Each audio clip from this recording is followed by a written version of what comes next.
Hello and welcome to another episode of the Average Joe Football Show. I'm your host, Joe Fair. Thank you guys so much for tuning in to another episode of Timothy Chalamet's favorite football podcast.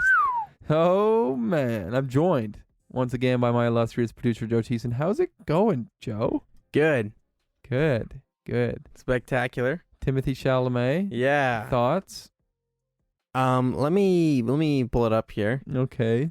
I want to make it quite clear. I don't even know who Timothy Chalamet is. Like, I couldn't pick the guy out of a lineup. Okay. Wow. It's he's him. got a skinny jaw. What do you mean? It's like skinny jaw, skinny Well, chin. he has a skinny chin. Skinny chin. He definitely has a skinny Okay, chin. jaw was not right. He's got a very. Okay, there he looks more normal. Do you think he's handsome? Yeah, he's handsome. He's sort of a heartthrob. He's sort of a cute boy. Yeah, he's sort of a heartthrob. Wow.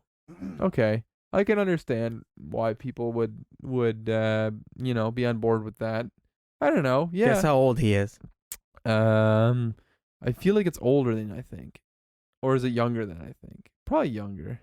Okay. Let's go. I was going to go old at first, but now I'm going to go young. I'm going to say 18. He's 26. Yes, I was right the first time. Nice. Older than you think. 26. He looks like he's 15. I know. Good. Anyways, yeah, he's a fine actor. Yeah. Yeah, he's a couple roles that I've seen him play in recently. Honestly, in the last, I think, 2 weeks, I've watched, I think, 3 or 4 movies with him in it. Wow. That's crazy. Little Woman, which, by the way, Little Woman is a fantastic movie. Okay. I did not think I would like it, but it has an all-star cast. Really? Like, the cast in that movie is unreal. Okay. So I really enjoyed Little Woman, and it's got Sarah Ronan in it. I don't know who that is. It's got Timothy Chalamet. Timothy Chalamet. Emma Watson. I know Emma Watson. And then the 2 other sisters. The 2 other little women, I guess you could say. Little women. They're is also Timothy Chalamet also a little woman? No, he's a little man. His name is Laurie. Laurie. Okay. Which actually, my wife really likes that name for a boy. Okay. Laurie. So write that one down. Yeah. Yeah. So what do you think about that name? Laurie, that's fine. That's Yeah. good. It's nice. Yeah. I like a little out of the box names. Yeah. Yeah. So yeah. Anyways, he's a little man in that show. Okay. Really good movie. All-star cast. I've watched Dune with him. Pretty fine movie. Yeah. It was all right. And then yesterday I watched The French Dispatch. French Dispatch. And that was a good one. He was really good in that one as well. Was he a main character? Yeah, one of the main characters. There's a few. How about in Dune? Yeah, he is a main character in Okay. Dune. Yeah. Heard a lot of people talking about Dune. I don't even know what it is. It's a sci-fi. In the desert? Yeah, Makes sense. they're going to a different planet to collect spice, which is a mineral they find in the sand. It's like It's called spice? It's called spice. Okay. They collect it from the sand. It's hallucinogenic and it's like basically currency. Like it's really important. Okay. Yeah. And then they have to it's pretty interesting. But Sounds really interesting. yeah. So how's your week? It was good. You also watched Don't Look Up with him in it. Yeah, he was in there, I yeah. couldn't tell you which character he played, but Yeah, apparently he was in it. The one dude who kisses Jennifer Lawrence in the J-Law? one scene. J-Law. Oh, okay. Yeah. Okay. Oh, They're so on like the rusty, dusty the- old mattress. Yeah, the weird guy. Yeah. He makes it all the way to the end scene. Yeah. Yeah, good for him. Yeah, he does. Yep. Yeah, I don't know. Forgettable character, in my opinion. Well, yeah, he didn't play a huge role in that movie. Yeah, but, made it to the final scene. But, Yeah. my week's been okay. It's been a lot. Yeah. We won't get into everything that's gone down this week, but it's been a lot. That's good, man. It's been a Pretty heavy on your heart. pretty Are you crying? yeah, no, it's been a tough week. Yeah. Wow. Yeah, it's just I'm getting so close to the point of fake crying that I'm almost really crying at this point. well placed. That was good. Yeah, thanks. You are crying It's just actually been- now. Oh my goodness, you're It's been crying. a lot, and then we got hit with a lot of snow yesterday. Yeah. No, not yesterday. Yeah, it was yesterday. Well, it was like the night before yesterday. Yeah. Like yesterday is when we first experienced the snow. But you can't say that in podcast terms. You got to say. Oh, frick, who cares? 3-4 days ago at this point. This podcast is up on Thursday because of the wild card Monday. Yeah. Yeah, no, tons of snow. Always think shoveling's fun. I kind of enjoy shoveling a little bit sometimes. I have a small driveway. I'm like, oh yeah, I'll tack this. It was so much snow. So much snow. I was so tired. Oh man, I can't even tell you. Like it was just, and then these stupid snowplow drivers. Where the heck did they get off? I Dude. spent probably, half an hour to an hour doing my front of my What do you expect him to do, of man? my driveway. Listen, I understand. I know what they do, but then literally as I'm getting to the end, here comes this frickin' The sidewalk plow? Yeah, no, the snow plow. He comes Oh. and just plows it right over again. Oh, now my driveway's covered again. And it's like You just like give him a thumb up. I gave him a finger, all right. But no, he doesn't cover it up like as much as it was before. But it's just like, come on, and he's like, why did I even clear this out at all? Yeah, Because why didn't I wait? not even 15 minutes after I was done, Oh. he decided to come. That's why I right had a hard through time there. getting up your driveway this evening. I can't believe you did it. Honest, no, it's clear now. Is it Well, not? hardly. Well, yeah, my because the snowplows came by again. Careful. My Sorry. front bumper is gonna come off on the way out. I have my safety shield plastic piece underneath my front bumper is completely flipped out right now. Oh gosh. I'm basically my own snowplow. I'm driving. It's just like Your car, Everywhere, man. You need to man. fix it. It's I feel bad. like your car always has problems with it. Yeah. Yeah. No. Well, cosmetic. Yeah. Cosmetic. Not yeah. like. That's more than cosmetic. Well, my alternator was bad, but I got a new one. Yeah. Okay, get You off got my an back. Alternate alternator. Yeah. Yeah. No, that's good. Yeah. You're gonna be like Daniel Ricciardo in season 2, episode 1 of probably episode 2 of Formula 1, Drive to Survive, where his front wing falls off all the way underneath his car. That's gonna be you. Yeah. Who is that? Daniel Ricciardo. Nice. Yeah, I've been watching Formula 1 lately. Shout out to Joel. Yeah, He's been so recommending it to me anyways- for a while. Crazy week. I actually we're in a lottery pool or a playoff pool, I guess you could say. Yeah, playoff. Yeah, you could say that. Yeah, and I have the same record as Joe in the Yeah. pick'ems. So All right, let's not make a far. big deal about it. Yeah, we are actually. No. We are actually going to make a big deal out of it Okay. because I got the same record as you, Yeah. 4-1. Yeah, well, listen, a broken clock right twice a day.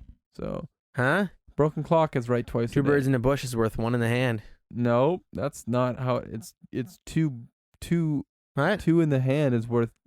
No, one in the hand's worth 2 in the bush. Where do the birds come in? A bird in the hand is worth 2 in the bush. All right. Yeah. How many do you kill with the stone? What? No, you kill 2 birds with one Am I getting my stone. metaphors mixed up? Yeah, you are getting them mixed up. But that's going to change this week. We made a lot of different picks this week. Yeah, almost every single one except for one actually Yeah. is I would different. get into it, but that would spoil the football aspect later when Yeah. I make my picks with Mike. So, yeah, we're going to bring Mike on. Yeah. Then we'll do the football stuff. You don't really, Yeah. it's okay. You don't need to get involved that much. Okay. Why don't you just, okay, no, because if you tell them what your picks are, then they're kind of know who, I mean, not that it matters. It's not like my picks are the biggest, most, they're not spice. or Is your whatever. yeah, it's not spice. Yeah. It's not like your picks are the be all end all. Yeah. Am I right? They hardly are an all at Yeah, all. so- Yeah. Anyways, tons of snow, tons of Joe this week. And tons of football. Football. So, why didn't you just let me do the whole thing? Well, it's because I wasn't sure you were going to go there and I wanted to do it. you But cannot- then, yeah. You cannot let me have a moment where I I'm trying to know. like do I'm my own sorry. thing in the podcast. Yeah, no, it's all right. You just had to interrupt me I while I know. was doing it. I always interrupt. Yeah. No, it's It's fine. just my Uh, show. My name's on the show. So His yeah. name's on the show. Tons of snow, lots of Joe. Lots Let's of play Joe. some football and play let's play some football. let's play some football. I'm gonna keep repeating it so that I get the Yeah. last word. You Yeah. get the last word. No, Joe. It's been good to talk to you again. You as well. Thanks for helping out. Mm-hmm. Yeah, I missed you, Joe. Yeah, I miss you too. Miss you too. It's been a long week. Yeah, Ready for some more football, yeah. honestly.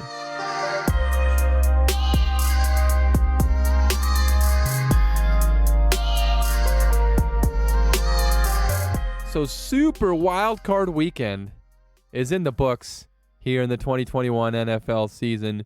We made it through what was such a super weekend of wildcard football. Long weekend. That's why this episode's coming out a little bit late, because Monday was when we usually record, but that was during a football game, so we didn't want to do that. But I'm joined alongside, obviously, my good buddy, Mike. We're going to talk a little football. Mike, how's it going? Just in life. How are you in life?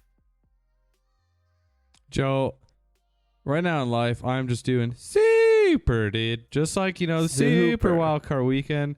Yeah. And life has been good. It's been fun. I don't know. Yeah, after this weekend, I woke up Monday just all vibes positive. I was ready to rock and roll. Trust me, for all you How did you wake listening, up it makes Sunday? No sense, but yeah, so Monday I woke Did you positive wake up- vibes. It was great. I was doing good. Good. I woke up Sunday and I was more confused. I was more just like, I didn't know how to feel, honestly. But we can get more into that once we get a little bit down the road here. But how about you, Joe? How was your weekend? How are you feeling in life? Yeah, I've been good. I'm happy. I had some stuff, going on this past week. It's been a hectic week, last couple weeks. But staying positive, happy, can't ask for much more. I have a podcast that I get to talk football every week. I get to talk with one of my best friends about some football, not take ourselves too seriously. Things got a good family that loves me. I hope I love them. Things are good. We got a lot of snow here. Joe. That's great to hear. Yeah. I have a family. Well, you'll have to meet them sometime. Dude, we gotta set that up. Yeah. Maybe we'll do a FaceTime or something at some point. I'm in. All right. I don't know. I don't know if I have much more I want to talk about before we talk about football.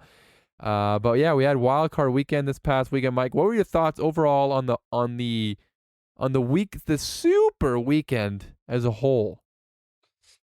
Well, Joe, number one thought is I'm the worst analyst when it comes to sports. I picked a bunch of upsets, and none of them really hit. I don't know about my bold predictions. I don't know if you wrote them down, but I don't think I was right on like any of them.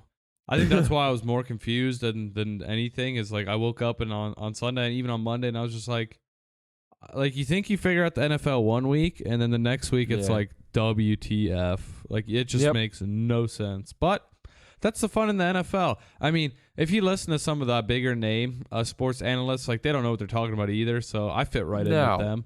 I could be going on NFL Today or even Sports Center one of these days. But yeah, no, it was good.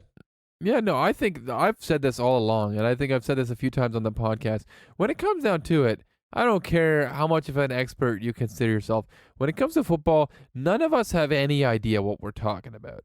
Honestly, we have no idea because football is such a just crazy. It's just craziness. Like we have no idea. We can think we know. We don't know. Everybody eventually is proven wrong.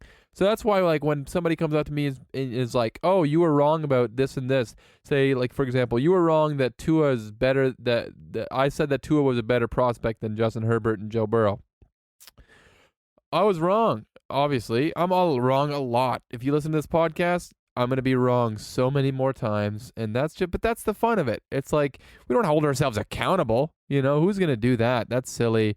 That's why we don't need to go back to our bold predictions and hold ourselves accountable. No, absolutely not. Absolutely not. We're just move here on to make the next hot week takes. and do it again. Exactly. Let's do it all over again. The definition of insanity: doing the same thing over and over again, expecting a different result. But we're not expecting a different result. We like having the same result. We're okay with the same result. Joe, if, the farther we get into this, maybe we could just become the bad sports announcers or analysts and just literally be bad, but be so enjoyable to watch that we just blow up for it. Yeah. It's like be bad, but acknowledge that we're bad. We're not gonna come on here and tell you that we know everything and that we're the smartest people in the world. We don't know what we're talking about. We just love football and we want to talk about football. Exactly. it's like we're not experts. We don't, we're not former players. We are not former coaches. We've both barely Hey, okay. played football Okay, at all. no. We are former players at the high school level, Joe. Yes, at the high school level. Sorry, we both barely played high school football, and I think that's that's enough qualification. We know what it's like to really get on the gridiron. Put your life on the line out there. But we're gonna put our life on the line on this podcast, like we always do, every single week. Mike, why don't we every week? You want to start off? You want to talk a little recap of super wildcard weekend? I got you, bro. Let's do it. We had a banger first game, Raiders and Bengals. Yes. Absolutely loved it. I had some buddies over. Game started. My dad actually tried to bet me $100 that the Bengals were gonna win. I was rooting for the Raiders, and I almost took the offer, but I didn't. Anyway, game was fun, Joe. It was to start off the postseason, I don't think you can start it off any better. Bengals came out hot, came out firing. Joe Burrow looked good early, and he continued to look good throughout the game. Jamar Chase put up an amazing debut in the playoffs. And then there we go. Midway through the game, near the end of the game, Bengals were up pretty big. They were up, I believe it was like 23-13 or 26-13. And the Raiders just started chomping back at the score. Came back, made it a 26-19 game. And you know what? They're at the end. They fell short. But all in all, it was a good game. I really enjoyed watching it. One thing I did notice during the game was the Bengals came out hot, but the Bengals receivers just seemed to be able to control the ball, like catch the ball. Whereas the Raiders receivers seemed a bit more timid, and they just couldn't hold onto the ball. Kind of like what we saw with the Chargers against the Raiders. Like the Chargers just could not catch the ball until it became 4th and 30. Then it was like, oh, dude, we got you. So I don't know what was going on there with the receivers. Weather wasn't awful, so I don't know. It's kind of weird. And then of course, the biggest topic of the game is the Joe Burrow running out of bounds. Oh my god! Doesn't even land out of bounds. Doesn't run out of bounds. And clear as day, you hear a whistle midway where the ball's like maybe 3-4 feet off his fingers. I believe was it Tyler Boyd caught it. I think it was Tyler Boyd. Yeah, Tyler Boyd. The refs got together, discussed it, called it a touchdown. But by rule, if a whistle is blown midway through a play, the play is dead, and either you replay the down, or I don't remember if you replay the down or not, but I know the play is dead, so the touchdown shouldn't have counted. I'm not here to say that that's what won the Bengals the game, because, I think we were roughly halfway through the game at that point, so it would have changed a lot of things. But I don't think that won them the game, but I do think that the NFL is right for pulling the referees from the postseason, because it was just they had a bunch of botched calls. Yeah. But I want to see your take on the game, Joe. What do you think of everything? I do want to talk. I agree with a lot of the things you said. I thought you broke down the game actually very, very, very well. I also noticed early, like, Derek Carr was getting no help from his receivers. Like, they were dropping balls left and right, and it really looked like a game that was dominated by the Bengals for most of the game. And then I thought Derek Carr, like he's done for weeks now, when it came down to like crunch time, he'd make some big time throws, and they nearly pulled off the win there at the end. I believe they were down 6 driving there on that last possession. I don't like that Derek Carr threw short of the touchdown, or short of the end zone on that 4th down. That was I'm not a fan of that, but the officiating definitely was like one of the biggest aspects of this game. I do have a question for you regarding that. Like, you talked about how the play should have been blown dead. Like, that's NFL rules, and I understand that, but I do wonder, what would have been worse? The outcome that we had, where the play was not blown dead, and potentially one of the Raiders players might have stopped early because the whistle was blown. You could sort of make that argument, or if they would have blown the play dead in that spot, and the touchdown would have still happened, and it would have been wiped off the board because they thought Joe Burrow went out of bounds, but he wasn't even close. Like, which outcome would have been worse, you think? I think, they played in Cincinnati, so I think there would have been a bigger uproar if they call the touchdown back, or that was one of the pieces, right? That Yeah. you mentioned. Yeah, I feel like it would have been a bigger uproar if they would have called it back. But I still think the worst call, because they got it wrong, is the one they made. I think it was like by far the worst. But again, Joe, I don't think it really will change the outcome of the game, because the Bengals at that point had they had a pretty big lead, so I felt like they let off a little. Yeah. If it doesn't count, they're still there. They're at like the 15 or 20 yard line. Who says they're not going to score on the next play? Yeah. So I mean, I think what happened was the worst outcome. But I actually am. I mean, I'm very curious, as probably you are. Like, what would have happened if they did call it back? Like, what kind of thing we would have seen? Probably still would have been talking about it after the game. Talking about it now, like, wow, the refs. Even though they got it right, what a big thing. Like, I mean, we would have just talked about how they've been bad all year. Well, the problem is, the problem is, even if they would have gotten it right, they would have gotten it wrong, because they would have blown it dead when he was not even close to being out of bounds. Like, he was not even close. I didn't even think about that. That's actually a very good point. Yeah. See, that's the thing. And I don't agree with the refs, and I'm very glad they took this group of refs out of the rest of the playoffs. That's great, because I mean, they were a disaster. It was multiple different things in this game. They were not good in this game. But to me, the way worse outcome would have been if they would have blown this play dead, and then the touchdown would have been wiped off the board for Joe Burrow not even being close to out of bounds. So to me, like, we got the lesser of two evils, in my opinion. I think it's good, and I know Raiders fans will probably disagree, because their team lost.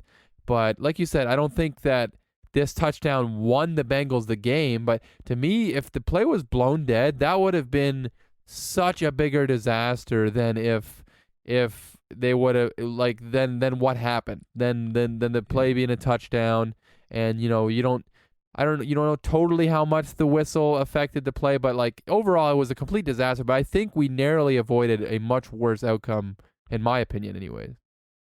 I mean, if the Bengals, if they blow it dead, Joe Burrow's not even out of bounds, and the Bengals lose this game, Joe, whole different story. Goodness. I think I'm even more livid than I am right now with this. Yeah. Like, I would be like, because Bengals hadn't won a playoff game in 31 years. I actually texted my friend after they won, because it's like one of the first things, no one's ever texted the Bengals won a playoff game until Saturday. It's funny, I'm actually seeing the highlight right now as we speak about it. And if they lose this game, Joe, Bengals fans versus the NFL, it would have been so bad, Joe. That's why I'm saying we avoid, and you never want it to come down to officiating, and you never want the main storyline to be officiating, but I think we definitely avoided the worst outcome. Like, if that would have been blown dead, and in worst case scenario, worst case scenario, they lose that game. Oh my goodness gracious. We would have never heard the end of it. Like, it would have been a catastrophe as big as the Saints and Rams call a few years ago when the Rams had the pass interference not called. Like, that was that would have been not good at all. And I know it's a wild card game and not a championship game like that game was, but yeah, it sucks to have to talk about officiating. I do want to say that Joe Burrow played stinking good in this game again. I mean, that guy is just a baller. This Bengals team, to win their first playoff game in 31 years, it's awesome. I'm really happy for them. And Joe Burrow, he made a couple throws in this game. He had that one throw to C.J. Uzomah where it was like literally almost touched the top of the defender's helmet, just an unbelievable seam route. Dime. Yes, seam. Yes, the seam. It was just incredible. I mean, that was just a phenomenal throw and so cool for Bengals fans. Joe, I will tell you, I know there's always a lot of comparisons, but I watched the entire game, and when I saw that play, everyone was always like, my entire room was like, oh my gosh, what a throw. I instantly just thought Brady to Gronk, because it looked almost identical. Gronk running the seam, Brady hitting him right over the defender. I was like, what a throw. And that, I mean, you're in a playoff game. This ain't, if that defender turns around 2-3 seconds earlier, that's a pick. Yep. And I mean, we're in a playoff game, and to throw that ball a laser. I mean, I was like, man, this kid's slinging it. I made some noises like when that throw. Like, there's a couple throws, per week where I audibly I'm like, oh, or like just make like a ridiculous. That was one of those throws where like you get up out of your seat and it's like, oh my gosh, and like you talk about Brady to Gronk. Like I've been comparing Joe Burrow to Brady all season long. To me, he's the next big thing. I'm all about Joe Burrow, and as a Dolphins fan, it's bittersweet seeing him march out there for his first career playoff start because we have a quarterback that was drafted the same season and it's not going quite as well. But I love this Bengals team. They're a fun team. I'm excited for the future of this team. And you got one more thing you want to say about the Bengals? Yeah. Joe, actually, if you want to finish your sentence or whatever phrase, and then I got 2 questions for you after you're done. Okay. Well, I'm pretty much done. I was just like, I'm just waxing poetic about the Bengals. I don't know. I just think they're a fun team, and they're playing with house money at this point. I think getting that first playoff win out of the way was the biggest thing for them this offseason or this postseason. And whatever happens after this is just house money. Like they're sitting pretty right now. But yeah, you can go to your 2 questions. Yeah, no, it was fun to watch the Bengals win for sure. But all right, Joe, does Derek Carr stay a Raider after this year? Also, does Rich Bisaccia does he stay the head coach? I've heard rumors about is it Jim Harbaugh potentially becoming a Raider? Yeah. So what are your thoughts, Joe? What's going to happen with the quarterback and what's going to happen with the coach? Those are good questions. The Derek Carr rumors are swirling like crazy. Like I was not expecting them to be this hot, but I don't know. I don't think I don't see why you trade Derek Carr. I really like Derek Carr. Off. Like to me, I think he had a really good year, and I think he even struggled quite a bit down the stretch. But there was still moments in games where the guy was just throwing dimes, and he's another one of those guys. He all of a sudden will make throws, and it's like big boy throws, and it's like I get up out of my seat. I'm like, okay, Derek, okay, nice stinking throw, and it's like big time throw in big time situations. And to me, if you're gonna replace Derek Carr, who the heck are you replacing him with? That's my biggest question. Like, who are they replacing Derek Carr with? Like, he's probably a top, I don't know, 10, 15 quarterback in the NFL. Oh, I would say for sure. Yeah, like who's the replacement? I wouldn't get rid of Derek Carr. Will he get traded? I don't know. I think that the city of Vegas is kind of rallying around him. I feel like he's going to be there. I don't think they're going to trade him. I think he's going to be there. And as far as Rich Bisaccia, that's tough. I think if Jim Harbaugh wants to come, I think they'll make a spot for him. And I wish Jim Harbaugh was going to Miami, and I've made that known on this podcast before, but that doesn't look to be happening. But the Dolphins are an irrelevant, dumb franchise anyways. I don't need to talk about them. But I don't know. I feel like those wins are swirling. I feel like it's going to be Jim Harbaugh and Derek Carr next season in Las Vegas. What do you think? I could see it happening. I agree with you 100%. I don't think Derek Carr's going anywhere. I don't see why they would get rid of him. He's still pretty young. And he can sling it. If he's healthy, which he was all season, he put up some good numbers. I mean, the Raiders there at the end got hot. And who knows? Like I said, if all of a sudden that call's turned the other way, we might have a different ballgame. I don't know. But no, Derek Carr put up an amazing season. And I've heard a lot of players are rallying around Rich. They want to keep Rich.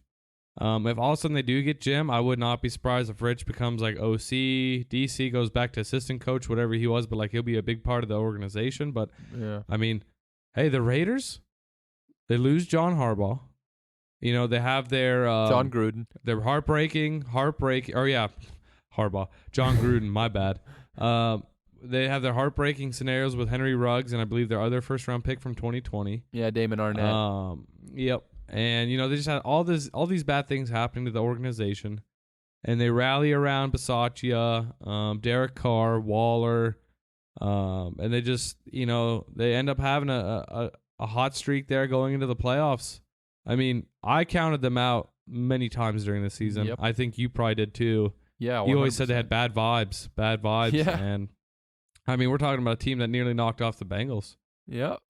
I want to make it clear, just because I'm saying Jim Harbaugh is going to be the coach there next year, I think Rich Bisaccia absolutely deserves a chance to be the head coach. I mean, what he's been able to do, like you said, is so impressive. Like with the whole John Gruden thing, and then the Henry Ruggs and Damon Arnett and all that, like to be able to rally this team and like play competitive in a wild card matchup, despite all those bad vibes that we talked about, like he absolutely deserves it. Like I definitely got to give them a hand. Like the Raiders, they played phenomenal down the stretch when we thought that they were cooked. But the Bengals move on, so congratulations to them. We do got to move on to some of the other games. Yeah. We spent a lot of time on this game. I know you're probably just trying to. It was a good game. You're trying to avoid the next game. I think that's what you're doing. Absolutely. You're trying to avoid the next game. We got to talk about it though, Mike. It was your New England Patriots going into Western New York. I believe it's Western New York. Into Buffalo to play the Buffalo Bills. And Mike, why don't you let the listeners know, how that went? How did that go for your New England Patriots? First off, I want to say, as a Pats fan, I watched the entire football game. Did not turn it off. I watched the entire game. Good for yeah, you. no, I had people around me like, dude, if this was my team, I would have long given up. I would be doing something else. But I was like, no, last bit of Patriot football I get to watch for the season. So, I mean, I'm going to enjoy it. And no, I mean, I will say, going into the game, I had my mindset, like if the Bills get the ball first, they're going to go down and score. Josh Allen's been on a heater lately. It's been looking real solid. Bills got the ball first, went down the field, scored, made it look easy. And so I was a little nervous. And then what Mac Jones was able to do on the opening drive just blew me away. Like he came out, he was firing, had the offense moving down the field, and throws. A lot of people say it was underthrown, whatever, but throws a beautiful pass to Nelson Aguilar into the end zone, and Micah Hyde makes one of the highlight interceptions of the playoffs, if not one of the season. Like fingertip catch. And at first I was like, okay, incomplete. And then I saw him sliding on the ground with the ball, and he got up running, and I was like, you've got to be kidding me. Like, yeah. Mac put it almost in a perfect spot, and it just, it was better play defensively. And at that moment, I knew, like, okay, this is gonna be tough. And basically from that point on, the Bills just played perfect football. They didn't punt, they didn't kick a field goal, they scored nothing but touchdowns. And I kept telling everybody, like, look, all the Pats need is one stop, and we can make somewhat of a game. If you look at it, we are 2 stops away, because I would put them at 33 points, which would have put us 2 scores out of the game. We had a chance throughout the game if we would have got 2 stops. But the Patriots defense through the last few weeks, that's one thing they weren't able to do, get off the field. Yep. Whether it was on big fourth downs, third downs, get stops on first and second downs. Like, they couldn't do anything, Joe. And I've said it to multiple people. Mac Jones and Kendrick Bourne got off the bus. I think Mac Jones played great for his first playoff game in 0-degree weather, basically, in a hostile environment. Yeah. So I think he played well. Kendrick Bourne had a good game. But the defense, Joe, was so bad. I can't say anything really past that.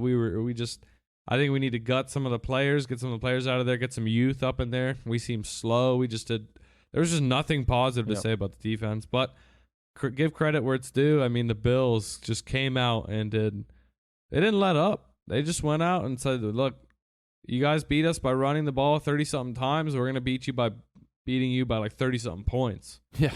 And, I mean, they came out on a mission, and they look good doing it. Yep. And a lot of people are like so critical of Mac Jones in that performance, and I follow a bunch of people on Dolphins Twitter and stuff. Obviously, they're gonna talk crap about Mac Jones. I mean, it's their rival team and all that. But like Mac, I'm not gonna say Mac Jones played great. Like, he didn't play amazing. Like I probably was not as high on his performance, probably even as you were. he looked cold out there. I'll admit that. Yeah. He looked cold. He was focused on his breath. Yeah, Joe. he's He wasn't focused on the his- plays. It's the first time he'd ever seen that. But no, he played all right. Like my thing is what do you expect out of a rookie quarterback to go into a playoff game where your defense doesn't even show up and the other team scores a touchdown on 7 straight possessions?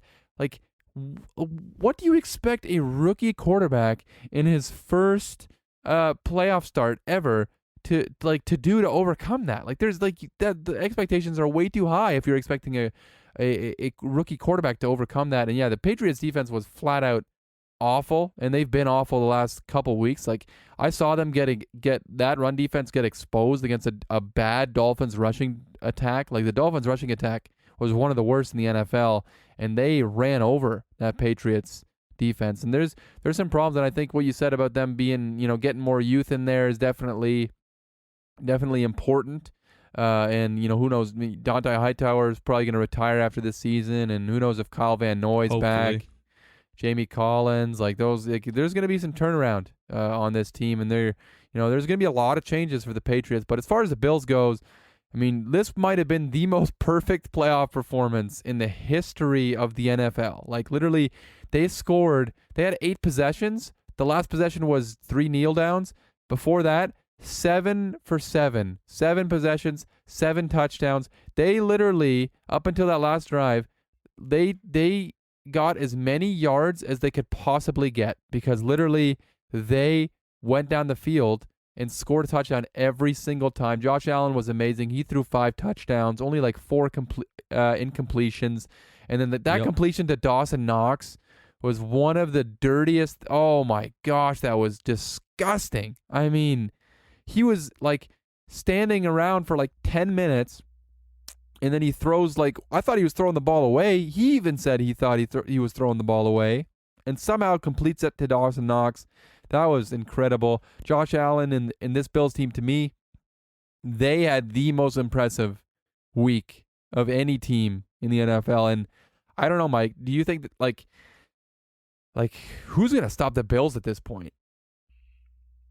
I don't know, Joe. One thing I would like to point out is the Bills haven't really played a top-tier defense in the past few weeks. If we want to go back maybe 4 or 5 weeks, they played the Patriots, which put up an amazing performance. Then they went to they played Atlanta at home. Atlanta's defense is nothing special. Played the Jets at home. Jets defense, not bad, but also nothing special. And they didn't have the best performances in those 2 games. And now in the playoffs, first round, they draw New England, play another nothing special defense. So I'm curious what they're going to do up against Kansas City this week, against an actual defense. We'll have to wait and see, how that all plays out. And if they can string together some plays and put up some big numbers, then, I think the Bills, they're going to be a scary team. And they already look like a scary team, but if they can take out a top-tier defense, then I'm telling you, this team could do some damage. Oh, absolutely. And one more thing before we move on to the next game. This game was, you could tell, it was personal for this Buffalo Bills team. Yep. They were ticked off at the Patriots. They were not happy. Maybe it's 20 years of getting their butts kicked by this team, or maybe it's Bill Belichick getting all his roses after that first game that they beat the Bills in. And you could tell they were running up the score. This was very purposeful. There's a reason it was 47-17 and not 38-17 or something like that. They took this personal, and they put everything they had into this game, and it was 2 decades of frustration for Western New York against the Patriots. I will say I do appreciate them running up the score, because nothing makes me more frustrated than seeing a team just go off and then give up in the second half or fourth quarter. Even though it's against Patriots, I'm a diehard Pats fan. I want to see you give your all. I don't care who you are. Don't, just because you're playing the Patriots, give up. But don't sit on leads. Especially in the playoffs. Just keep attacking. Exactly. But my final thing before we move on is I believe it was Kyle Duggar from the Patriots. He said The Pats were actually not like in terms of skill, in terms of team wise, like they're like one or two pieces from being just as good as the Bills, if not better. And I mean, as a Pats fan, of course, I'm gonna be like, yeah, I can see that. I absolutely agree with him, 100%. We got a whole new offense in this year, and we made a playoff run with a rookie quarterback. And it takes time to get offensive pieces, rolling. And I mean, I think we could do more with who we have. I mean, Johnny Smith was non-existent this year. If we can get him included in the offense, I mean, maybe get another receiver, and then get one or two pieces on the defense. I think we're right back in it, making another wild card run, if not making it farther next year. So I'm really excited to see where we go next year. But I mean, yeah. Other than that, I'm ready to move on to the next game, Joe. All right, let's try to go through these next few games a little quicker. We wanted to go quickly through these the playoff reviews, but we've kind of gone long. But I think we'll. I mean, at this point, there's really no other game that needs to be talked about much. Yeah, maybe the Cowboys a little bit, but yeah, we can go quickly through like the Eagles and the Bucks. There's not a whole lot to say. The Bucks kind of dominated. The Eagles didn't really show up. Jalen Hurts looked rough in this game, and I think he was still hurt. But the Bucks, honestly, I honestly was not that impressed by the Bucks either in this game. This wasn't their best performance, and they lost potentially Tristan Wirfs and Ryan Jensen in this game. They might not play next week. It's still uncertain, so that part is kind of scary. And not too many takeaways, but a dominant win for the Bucks. Probably could have been more dominant. They kind of sat on their lead. But Mike, I don't know if you have any takeaways from this game. Yeah, Joe, I was honestly, man, I keep making all these loud bumping noises with my mic and stuff. You're good. But honestly, I expected this to be a closer game. I thought the Eagles would do something, and then when I looked at the score and it was like 17-0 Bucks, at that point I knew the Bucks were going to win this game. Yeah. But I figured it would finish off like 35-10 or 35-7. It ended up being 31-15, two-score game. And yeah, like you said, the Bucks losing Wirfs and Jensen, and then already being out like their entire offense. I mean, I don't see them putting up much of a fight against the Rams. And if you're an Eagles fan, I mean, you finally get this far again, and to have that type of performance just sucks. But I mean, at the end of the day, you just got to move on. You got to build back better and see what you can do next year. Yeah, I'm curious to see how they approach this offseason. They have like 3 mid-first-round picks. Like I think it's like 15, 16, and like 19. So they have a ton of first-round picks. And do they stick with Jalen Hurts? Do they move on? Do they try to go get a different quarterback, maybe Russell Wilson? I saw some of those rumors kind of swirling around, but definitely an interesting offseason. And the Bucks move on to next week, and then we'll move on to the next game. And it was the San Francisco 49ers upsetting the only upset of the first week of the playoffs, and it was so predictable. I cannot believe I didn't pick the 49ers. I'm kicking myself that I didn't pick the 49ers last week. It would have been perfect. I would have gone a clean sweep if I would have just picked the 49ers, but our Dallas Cowboys just do typical Dallas Cowboys things, and they get to the playoffs and they don't show up. And I was so frustrated watching this game because I'm a guy who likes the Cowboys. They're not necessarily my favorite team, but they're a team I root for every year, and I want them to succeed. And it's just so frustrating to see them do this again. They have a complete no-show in this game, and they just didn't show up from the beginning. Like, from the very beginning, the 49ers, to me, looked like the better team. Like, it wasn't even close. Like, from the very first few snaps, from the first drive, it was like, yep, 49ers are better. They want this more. They're hungrier. This Cowboys team, I don't know about you, Mike. I was so discouraged about this Cowboys team. I was heartbroken, Joe. Me and my wife watched the game, and I was like, she kept saying like, "Oh, we're done. It's over." And I was like, "No, there's still a chance. There's still a chance." And literally, they had a minute something left.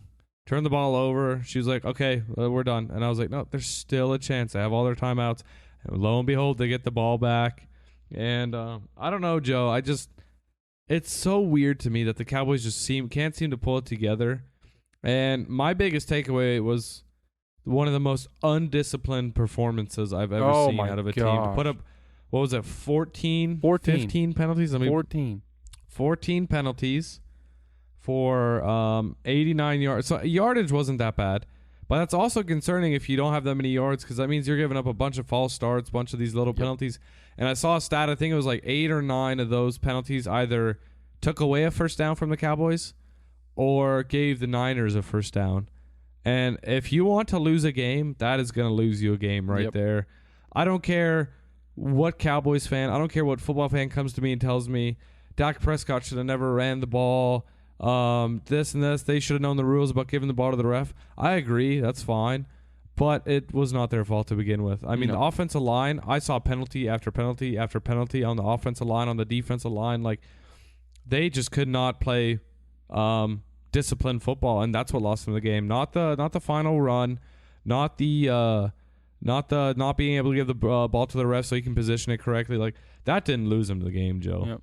It was a stupid play call anyways. This is a dumb play call. It's on them. Yeah, absolutely not. Like, I understand being frustrated at the refs, and Dak Prescott, he was frustrated at the refs, but come on, give me a break. Like Dak Prescott played pretty stinking bad throughout this game. Like, he did not show up on multiple drives, and I'm the biggest Dak Prescott stan there is. Like, I love Dak Prescott, but come on with blaming the refs when you had 14 penalties, completely undisciplined, and just an embarrassing performance. And congrats to the 49ers. Incredible game. Yeah. Deebo Samuel, I mean, that guy is just a monster. He is unreal. He's all over the field. But yeah, it sucks that we talk more about the team that lost this game. But yeah, credit to the 49ers in this game. I agree 100%, Joe. Credit to the Niners. Jimmy Garoppolo didn't have a great game, but he did what he needed to. Deebo Samuel had a great game. One more thing on the Cowboys before we move on. You were pretty critical of Dak, and I agree. His stat line doesn't look great. A few things I saw, like receivers, again, not being able to catch the ball. And this stat alone, he put up 254 passing yards, but he was also their second leading rusher, and he was only 4 yards short of being the leading rusher, and he had 27 yards. I think moving forward, I think Zeke needs to be your first down back, and Tony Pollard needs to be second and third down. Yep. Or vice versa. Like, have Tony Pollard as your first and second down and put Zeke as third down, because I've seen enough out of Zeke these last 2 years, and he's been very disappointing, Joe. Yep. Zeke started off the season really good, but the last half of the season, he's been a complete no-show. I mean, he's been pointless. He's basically a statue out there. He's a decoy. He hasn't done anything. He needs to improve. I don't know if he needs to lose weight, or like, it feels weird to say that a professional athlete needs to lose weight, but he just doesn't look like he's running well. Maybe he's injured, but I don't. CeeDee Lamb non-existent in this game, which was very disappointing. And Cedric Wilson did drop that ball. That was a pretty incredible throw. I mean, it was a tough catch, but I mean, he did not even try to make a catch attempt when he was blinded by the sun, which got me wrong. Blinded by the sun. I don't get the whole architecture on the Cowboys stadium, but that's for another day. But at the end of the day, Cowboys they cannot seem to put it together. Yep, they can't get out of their own way. But we'll get out of their way, and we'll move on to the next game. Yeah. The Kansas City Chiefs versus the Pittsburgh Steelers, a 42-21 romping of the Steelers by the Chiefs, and the Chiefs took a little while to wake up, but when they finally woke up, they were torrid hot. They destroyed a Steelers defense that was exhausted because they could not get any rest, because the Steelers offense is brutal. And Ben, sorry, it's your last game. I should probably say something respectful, but I'm glad you're gone, because that defense deserves better. They need help. But yeah, Mike, what were your takeaways from this game real quick? I looked at the score with 4 minutes left in the first half.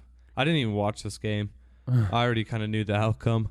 But it was 7-7, and I was like, we got a game here, boys. I looked at the score. It was halftime, 21-7. I was like, all right, Chiefs just scored 2 touchdowns in like 3 minutes, 4 minutes. I was like, this game's over. And woke up in the morning, 42-21. And, yeah, salute to Big Ben. He was a great quarterback. He was a great, just all in all, great player in the NFL. I think he's a Hall of Famer by far. But no, the Chiefs, this was just a warm-up game for the Chiefs. And they'll be ready for the next round, that's for sure. I'm not too excited about it, but, I don't see them lasting after next week anyway. So, but we don't need to talk too much about this game because there really wasn't much about it. It was just the Patrick Mahomes show. He put up, I think, 5 touchdown passes, which is just ridiculous. Yep. But no, a good win for the Chiefs. And if you're a Steelers fan, a lot to look forward to as long as Mason Rudolph ain't your quarterback. Yes. As long as it's not Mason Rudolph. Why don't we move on to the last game, Monday Night Football, the first ever Monday night wild card game, and it was another domination. The Rams dominating 34-11. My quick takeaways from the dominating performance by the Los Angeles Rams. Rams are scary, Joe. Rams are scary. I was a doubter. And, seeing this performance, again, I think they could have played a little bit better. Matthew Stafford, 13 for 17. He didn't throw a whole lot. 202 yards, 2 touchdowns. Cooper Kupp had 5 catches, 61 yards, and a touchdown. I believe they had a pretty good run game. Sony Michel, 13 carries, 58 yards. Cam Akers, 17 carries, 55 yards. So their run game was pretty good. Defense shut out the Cardinals. Kyler Murray, I don't know where he was in this game. I mean, 19 for 34, 137 yards and 2 picks. One an ugly pick six. Pick six. And I saw the Monday Night Manning cast. It was kind of funny. Russell Wilson was on. He was like, if I'm Kyler Murray, I'm walking up and down the sideline. I'm telling him, we can do it. And I believe at this point they were only down by like 1 or 2 scores. And it goes to Kyler Murray on the bench, and he's just sitting there, head down, looking like the most depressed person in the world. And I was like, for your leader, for your quarterback, he needs to be up on the sidelines, getting you into the game, like telling you guys, hey, let's get going. Yeah. We don't need to see that. Poor showing for the Cardinals, but this is the Rams team that going up against the Buccaneers next week. They look hungry. And if I'm a Bucs fan, I'm not looking forward to this game. Oh, absolutely. Yeah, the Rams looked scary dominant. Their defense came to play. The Cardinals with a complete no-show. And you talked about the Manning cast. I don't know if you saw the pick six that Kyler Murray threw. The Rock was on at that point, and the Rock was giving like a motivational speech to the Cardinals. And right after Kyler Murray throws that unbelievably terrible pick six, like just Carson Wentz-esque pick six, and Eli Manning makes the funniest noise you've ever heard. Like he is squealing when they pick that ball off and bring it back for a touchdown. It's hilarious. You have to go back and watch it if you haven't seen it. I'm gonna watch it. I have not seen that yet. It's incredible. It's really really funny. The Manning cast was killer. It was really really good. This past game, that was probably the best part of this game because it was a complete domination, but Odell Beckham had himself a good game. There was a point where Odell Beckham had more passing yards than Kyler Murray, I believe in the second quarter. That was not good. A lot of question marks for the Cardinals going into the offseason, but like you said, the Rams look dominant, and they'd be a tough team to play right now for the Buccaneers, who they'll see next week. But that kind of wraps up the games. We went a lot longer than we anticipated on them, but it was good conversation. I enjoyed it. I'm sure the listeners enjoy it as well. Before we move on, why don't we do our winners and losers from Wild Card Weekend? Mike, who you got for your winners and maybe even your losers from the first week of the playoffs? All right, my winners, Joe. I got one winner, and that's the Buffalo Bills. That's not even close. The way they went out, I mean, they said, okay, we're here to play. Anyone in the AFC, be scared. The Bills look hot. My losers, I got 3 of them. I got the Patriots, I got the Cowboys, and I got the referees. Bad performances by all 3 of those. Yeah. And, moving forward, all 3 of those need to be fixed. Pats need a better defense. Cowboys need to figure out almost everything, it seems like. Play calling especially, and discipline. And then referees, they just need to get it together in general from top to bottom. It just gets worse and worse. I don't know what they need to do to fix it, but it needs to be fixed. Absolutely. My winners and losers, I got a couple winners. First winner, Donna Kelsey, the mom of Travis and Jason Kelsey. Travis and Jason Kelsey both played a game on Sunday, and their mom, Donna, was at both games, both in Tampa Bay, and then flew to Kansas City for the night game and watched her other son. So just a shout out to her. Moms are the best. That was really cool to see that, like to go to both those games. One game had a better outcome for her than the other, but yeah, Donna Kelsey, she's one of my biggest winners from this week. The city of Cincinnati, I think there you go. That's a big winner. They finally got themselves a playoff win after 31 years. Zach Taylor was walking into bars, giving the game ball to the city. That was a fun time. Yeah, those are my winners. My losers, I want to say Mike McCarthy and Cliff Kingsbury. I think there's going to be a lot of rumors about them potentially losing their jobs. Both of them, I think, had really bad performances down the stretch of the season and in the playoffs. So I think that's a big loser. A couple more losers. I'm going to say tables in Buffalo. I'm sure any tables in Buffalo, they were losers this weekend because the Bills, they were excited. Bills fans were excited. They were jumping through tables. You know they were. Another loser, Jerry Jones in AT&T Stadium, because they don't have curtains, so their players can't see when they're catching the ball. And also a punt hit the stinking Jumbotron.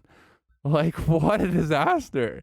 What is going on in that stadium? $1 billion stadium, and you don't have curtains, and then your punt's hitting the Jumbotron. That was bad. And I also had the refs.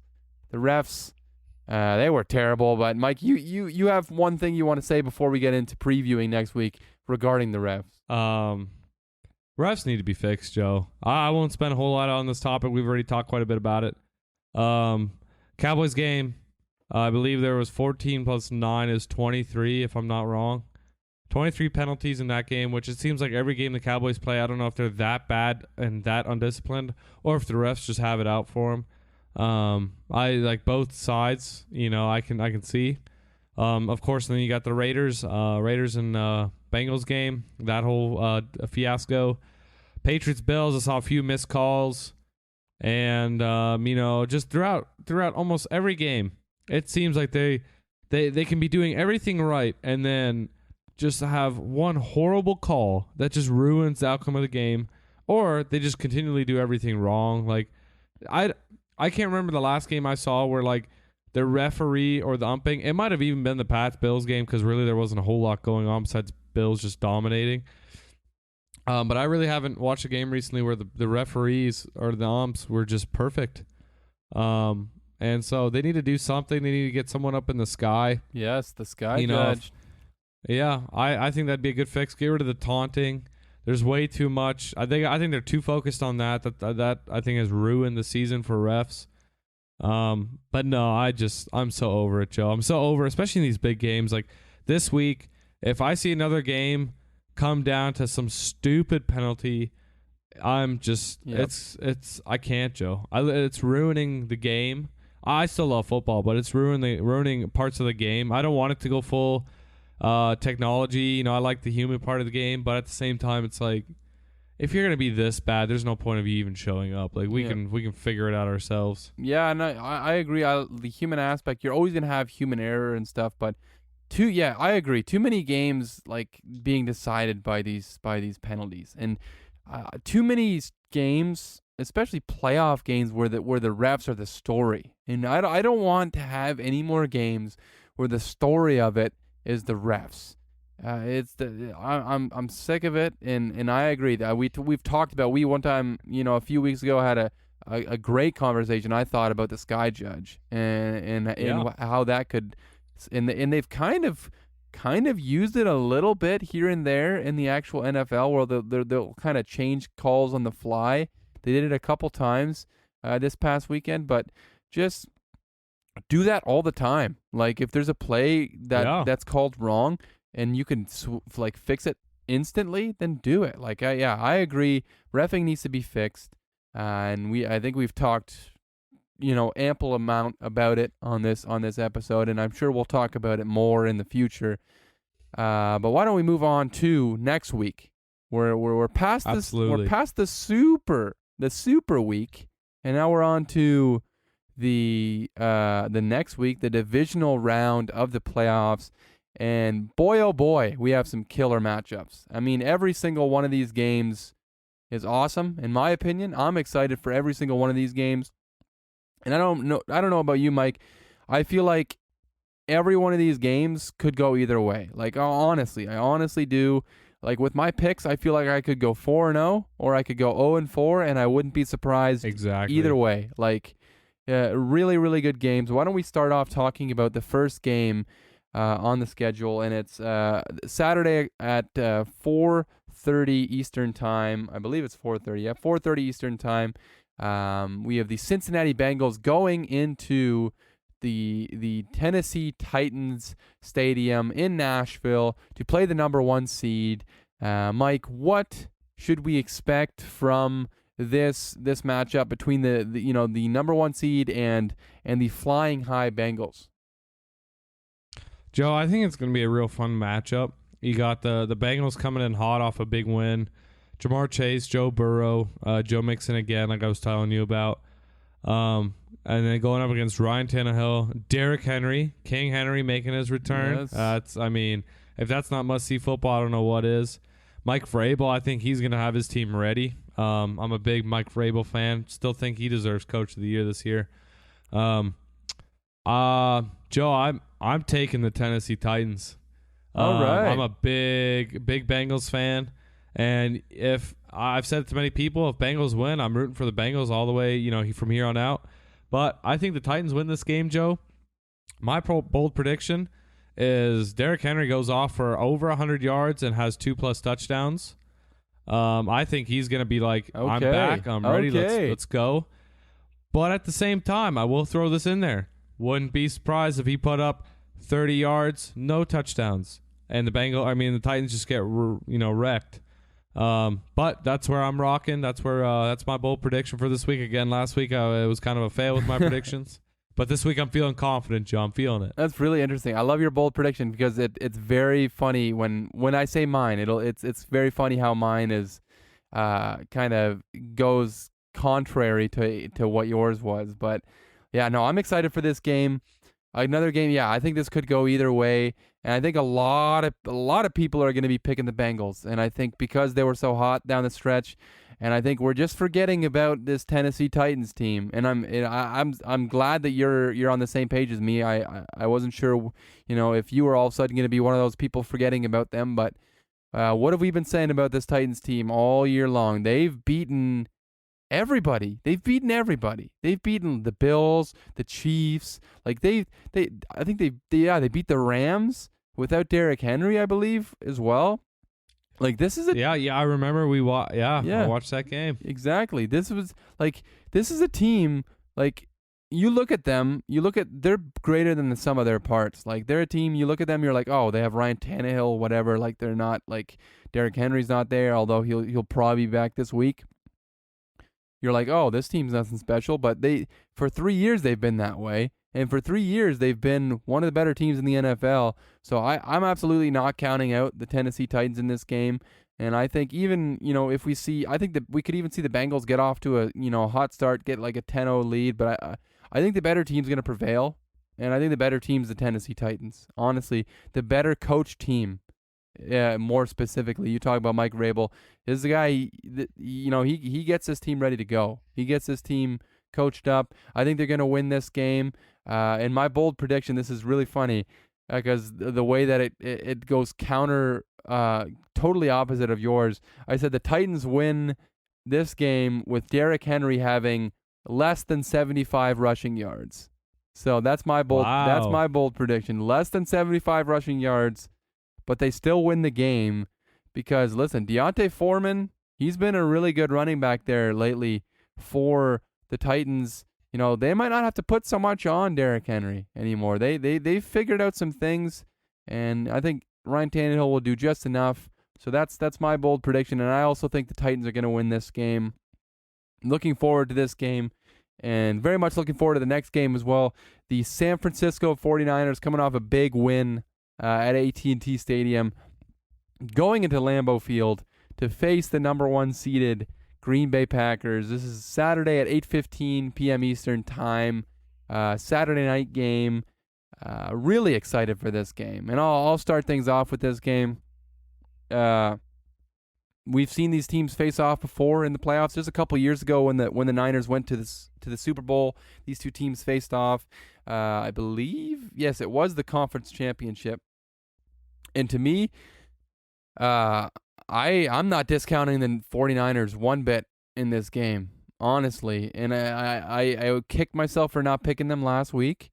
It was really up for debate for me this week. The 49ers versus the Packers. And I know the Packers are a really good team, but I think the 49ers are a team that are built to beat a team like the Green Bay Packers. They're built to beat the Packers. And I'm not saying they are. I haven't said my pick yet, but that ground and pound offense, that ability to play keep the ball away from the other team. Like, the best way to stop Aaron Rodgers is to have him on the bench, is to not give him the ball. And this is a team in San Francisco that has the ability to do that with Deebo Samuel, Eli Mitchell, George Kittle. I mean, this is Jimmy G's, if he's healthy and ready to go. This is a team that, like, I think they're built to beat this team, and we've seen them do it before. Although it was a much different team. We've seen them, not let the game be about the quarterback position, but not let Jimmy G screw the game up and just run the ball, keep it away from Aaron Rodgers, and to me, that's key. However, let me move over to the Green Bay Packers. To me, they're one of the best teams in football, and Aaron Rodgers to Davante Adams is one of the most deadly duos we've ever seen. And what's the biggest weakness of the 49ers defense? It's the secondary. It's the cornerbacks. To me, this game's going to come down to that matchup right there. Davante Adams versus the 49ers secondary. And to me, I think that's going to be the difference maker. Is Davante Adams he's going to have himself a game. That's my bold prediction. I'm going to say Green Bay Packers win, despite what I said about the 49ers, how much good I said about them. The Green Bay Packers win. Davante Adams also catches 2 touchdown passes in this game. Last time he played this team in week 3, it was a Green Bay win, 12 catches, 132 yards and a touchdown. I think Davante Adams has himself a big game, but I think this game is close. Yeah, no, I think you nailed it, Joe. I think everything you said was spot on.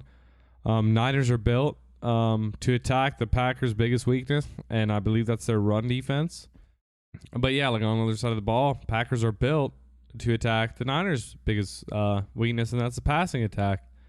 So this game, this game could come down to I don't know what. It could be again, Niners win, doesn't surprise me. Packers win, of course, won't surprise me. I'm gonna rock with Green Bay Packers, Joe. But my bold prediction, this game comes down to Aaron Rodgers needing to lead the Packers down the field and either kick a game-winning field goal or needing to score a game-winning touchdown. Okay, on the last drive? Aaron Rodgers needs to go down the field on the final drive and score to win this game. I love it. I hope you're right. That's awesome. I love that prediction. Really good. No, I like that. I'm really excited for this game. I think this could, and if it ends up the way that you just predicted it will be one of the best games of the weekend. I think it's going to be a super fun game. But we'll move on to the next game, another super fun game. The Los Angeles Rams going into Tampa Bay to play the defending Super Bowl champions. These teams met, I believe, in week 2 or 3, something like that. The Rams came out victorious. They play again now in the playoffs. We talked about the key injuries for the Tampa Bay Buccaneers. Tristan Wirfs, Ryan Jensen's not there. Chris Godwin, obviously, he's been out for weeks. Really big performance, Mike, or a really big game coming up. What do you expect to that we key in on, or like what do you think the storylines will be, or what do you have to say about this game in general? Really not a whole lot, Joe. a lot of injuries on the Buccaneers side, and that I think is going to finally catch up to them. I've been surprised up to this point how well they've played regarding all those injuries. But, I mean, time and time again, we've seen teams that are just loaded with injuries. Eventually it gets to them. And I think this week the Rams are built for this game. Their defense shut out the Cardinals. And, they were an injured team. The Rams going up against the Buccaneers. I think Jalen Ramsey is going to shut out Mike Evans. And then that just leaves Gronk and a few other young receivers that Brady's going to be throwing to. And I think you're going to see Tom Brady very frustrated in this game. I think the only way the Buccaneers win this game is if Tom Brady has one of the best games of his life. Basically a near-perfect game for him. And then on the Rams side of the ball, I think Matthew Stafford continues to get Odell involved. And, seeing him get involved, after we thought he was dead, leaving the Browns, after we thought Odell was done. Yeah. It's been fun to watch. And, with Cooper Kupp and Cam Akers and Sony Michel, Matthew Stafford I feel like they're peaking at the right time. I'm taking the Rams in this one. I don't think it's going to be overly close. And my bold prediction is Tom Brady only has one touchdown pass. Okay. And Odell Beckham has one touchdown pass. Okay. I'm predicting that Odell has just as many touchdown passes as Tom Brady in this game, Joe.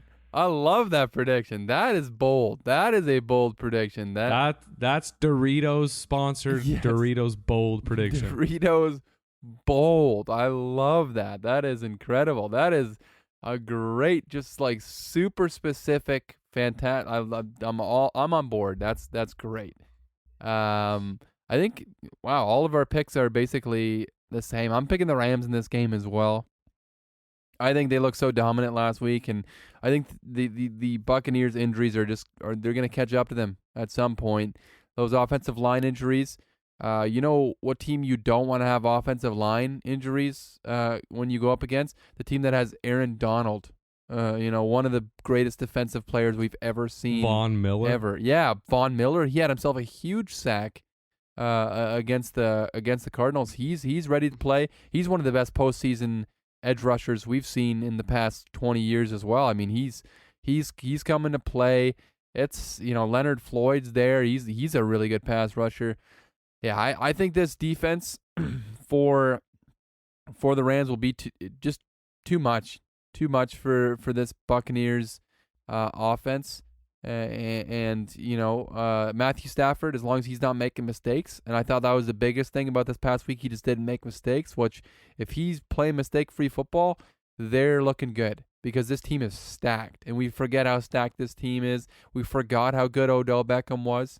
He looked really good last week. And my bold prediction for this Rams win is that the Rams defense forces Tom Brady into 3 turnovers. 3 turnovers. So whether that be, two interceptions and a fumble, whatever, 2 fumbles and an interception, 3 interceptions, 3 turnovers by Tom Brady in this game. So I like it, Joe. We're not predicting a good day for Tom Brady on Sunday. And hey, leave it to Tom Brady to put up 4 touchdown passes and win this game by 30. Absolutely. It's going to happen. Wouldn't surprise me. It's going to happen. At this point, I've seen it all. Yep, it's going to happen. But why don't we move on to the final game of divisional round? And this is the game here. This is the game. All the games are good this weekend, but this is the one. There's a reason that it's at Sunday. It's on Sunday at 6:30 p.m. There's a reason that it's the last one. Mike, I don't know, maybe you disagree, but to me, this is the game of the weekend. Joe, one might even say my Buffalo Bills. Your Buffalo are playing Bills. Your Kansas City Chiefs. Okay. On Sunday night, all right. Joe. I mean, oh man, I'm going to say my Buffalo Bills just because they just stomped my Patriots. They wear the same colors, basically. They're basically the Patriots from 5-10 years ago. If you squint, it'll seem like the Patriots are playing the Chiefs. Yeah. I mean, Josh Allen looks like Mac Jones, from like a distance. Close, yeah, somewhat close. Yeah. I mean, yeah, no, Joe, I couldn't agree more. I mean, as much as I want to see the Chiefs get obliterated, I think this is going to be one of the biggest games. I'll let you go first. I'll let you talk about this one. Okay. What do you think is going to happen? Yeah, I'm excited. I'm really excited for this game. I think there's two quarterbacks that are red hot right now. I think Josh Allen is playing better than any quarterback in the NFL right now, honestly, and that's coming from me. I'm a certified Josh Allen hater, and I have been for 2 years now. But I got to give credit where credit is due. Josh Allen is playing lights out. He was unbelievable last week, and he's been unbelievable for the last few weeks. I mean, he's going to be hard to stop, and when he's playing like that, I don't know how you stop him. However, the team on the other side is a team that kind of has this team's number. And I know the Buffalo Bills beat the Kansas City Chiefs early on in this season, but last year in the playoffs, this was the team that took down the Bills. And this is where it looked like, the Chiefs were just, last year this time, the Chiefs just looked like, the Chiefs were just better. They were a more complete team. They were a more ready team, and they've been here before. And this is a huge revenge game. Can the Buffalo Bills continue this revenge tour? They got the revenge over the Patriots. Can they get the revenge over the team that knocked them out of the AFC Championship last year? Stephon Diggs was on the field watching the celebration, all that stuff. Can they slay this dragon? And to me, this quarterback matchup is going to be so fun. And one key thing, the Chiefs, you started off really, really slow against the Pittsburgh Steelers. You cannot do that against this Buffalo Bills team. If you start off that slow against this Bills team, they will punch you in the mouth. You'll be down 21-0 before you know it. Because as good as your defense plays, Josh Allen's going to get his points because he's going to run the ball. You got to try everything you can to keep him in the pocket, but he's a moose of a man. Like, he is, so hard to take down. He's the size of a small like moose. You cannot let him run the ball, and he's also like unbelievably fast. So you got to keep him in the pocket, and you cannot get off to a slow start. And if you get off to a slow start, you better score like 5 touchdowns in 10 minutes like you did against the Pittsburgh Steelers. So to me, I talked about last week, 2 evenly matched teams. The Patriots, I thought they were evenly matched teams, the Patriots and the Bills. I was wrong because the Bills really put it to them. 2 evenly matched teams, 2 teams that I think could both easily win the game. Who do I go with? I go with the quarterback that I trust more. And although I just gave Josh Allen his flowers, I got to go Patrick Mahomes, man. I got to be a Josh Allen hater again. Patrick Mahomes is still the best quarterback in the NFL. I listen, I don't care. It's Patrick Mahomes. He does things that other people can't do. I got to pick the Chiefs. I know this is going to be the only pick that we disagree on, Mike. I'm picking the Chiefs to win this game, and my bold prediction is Josh Allen and Patrick Mahomes combine for 8 touchdowns in this game. They combine for 8 touchdowns.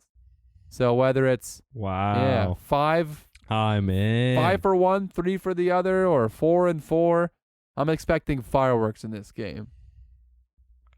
I'm in, Joe. I mean, you nailed it again. Really don't have much to add to that. I think this matchup will be really fun. You got Josh Allen going up against one of the better defenses in the NFL, and you got Patrick Mahomes going up against one of the better pass defenses in the NFL. And I think it's just going to be a head-to-head. This is Tom Brady versus Peyton Manning, Joe. This is it. We're witnessing it now. I know there was a lot of people saying Tom Brady, Peyton Manning was Lamar and Patrick Mahomes. No, this is Tom Brady versus Peyton Manning, and I'm excited for this matchup. Honestly, yesterday and Sunday, I was like, man, I don't even know if this is the matchup. I don't think I want to watch the game. But today, speaking about it, I'm in. I'm 100% invested. I'm ready to watch this game. I agree with you. We are going to pick different, Joe. I think the Bills, coming off these past few weeks, have just been going up and up and up, and the Chiefs still offensively seem to stall a little bit, and then they find their way.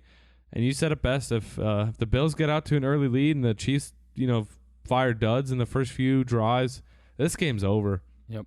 I do not see Josh Allen slowing down. And if he's on the field torching your team, he's not going to stop. We saw it last week. He's going to continue to find holes, and he's going to continue to run through them. He's going to continue to just laser balls into those gaps. And I think the Bills are winning this game. I hope it is a close game. And my bold prediction, Joe, this game goes into overtime, and Josh Allen leads his team down the field on the opening drive of overtime, scores a touchdown, ruins the Chiefs' season. Okay, all right. Is this a bold prediction, or is this the dream that you had last night? No, the dream I had last night was Mac Jones goes down and scores a touchdown and knocks the Chiefs out. But they are no longer in the playoffs, so this is just kind of a mocked version of that dream. All right. I like it. It's now, instead of Mac Jones, it's, if you squint, it's Mac Jones, you know? Exactly, Yeah. Joe, exactly. It's squinted Mac Squinted Jones. Mac Jones. Oh, man. I'm excited. I can't wait to watch some football this weekend. I don't know about you. Also, listen, can't wait to continue this podcast. Killer episode. I had a lot of fun breaking down the games, Absolutely. talking about this week's upcoming games. Mike, you killed it. I don't know if you have anything else you want to say before I wrap things up. Oh, dude. You know me. I always got something to say. Joe, by the way, it's easy to kill it when you got your co-host over there just making things so easy and just absolutely dominating the podcast game. I don't know about that. But my final words is NASCAR season starts in less than right around a Wow. month, Joe. Yeah, pretty hyped about that. Don't even know any of the drivers anymore. I know we used to be big NASCAR fans. Yeah. Yeah, so that's cool. Yes. I mean, Daytona 500 is about a month away. So, nice. Nice. I'm Other gonna than that, Bulls lost yesterday, and that's all I got to say. I'm just gonna say I'm gonna say let's go Joey Logano. I don't know if he's still racing, Hey, but I'm in, gonna say he's my guy. I don't know if he's a good racer or if he's even still in NASCAR, but let's go Joey Logano. who's that one guy who drives number 48 now? Oh shoot, I have no stinking clue. You see, I know William Byron drives 24. Alex Bowman. Go Alex Bowman. That's what I'm going you for know right more now. than me. Is Jimmy Johnson not racing anymore? I think he retired last year. Was the first year he was retired. Oh dang, I didn't even know that. Wow, I've really been Yeah. out of it. I've just been watching the new, not the new, but Formula One documentary on Netflix. Yeah. Hard recommend. Hey. Really good. Okay. Really good. Okay. I saw they're coming out with a PGA Tour version of that. I'm Really? in, 100% invested Dude. already. Yep, they're going to dive into a lot of the golfers nowadays, and I was in. Dang. I honestly, I'll probably give that a listen because they did a killer job with the F1. I would highly recommend it. It's super cool. But anyways. Okay. I might check that out. Yeah, you'll have to check it out. You'll have to check it out if you're listening to this. Make sure you guys, if you're listening to this, give us a 5-star rating on Apple Podcasts. Subscribe. Makes your job so easy because it just literally automatically downloads each banger we upload. Every single time, it'll just download it for you. You don't even have to work for it. So you please do that. Follow us on Instagram and Twitter at _AverageJoe Show. And yeah, just tune in every week for new episodes. Excited for the next few weeks. Excited for the off season. Got a lot of fun stuff to do there. Excited for the Super Bowl. But until then, we will catch you guys on the next one.